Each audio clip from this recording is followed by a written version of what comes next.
Ang kahalagahan po dito ng ating project, no, especially the rehabilitation of this particular section, is that it will improve, no, the road connectivity. It will promote faster travel, no, that will cater to all the commuters from Barangay Pangdan, Cantauan, all the way down to Uniagan. So the visit of President, no, has a major impact on the remaining scope of work siguro sa project, and also to give moral, no. His Excellency Mr. President, salamat po sa pagbisita talaga dito sa aming project Metro Cebu Expressway.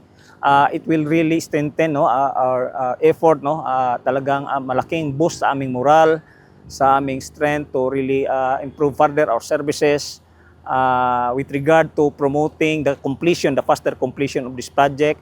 And probably that is just a start, no, because marami po pang aming mga project na dapat naming i-implement for the benefit of the Cebu province and the rest of the region.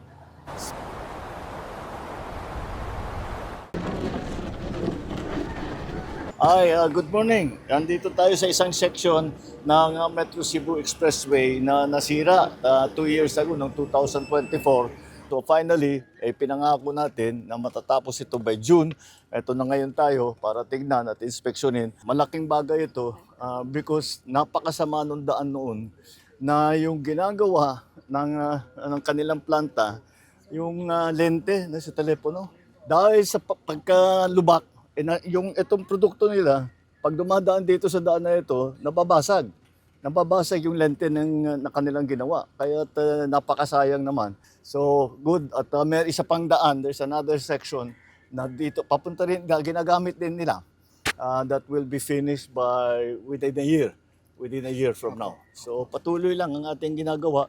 At ito, dapat ito, 2 lanes lang ito eh. Pero pinaspas natin, kaya nangyari na 24/7, nakagawa tayo ng 4 lanes. Kaya kahit na may mangyari dito sa pag-uho dito, pag masara ito, meron pa rin tayong 2 lanes. Kaya medyo mas maganda ngayon ang sitwasyon. We are now passable 4 lanes. So 2 lanes lang.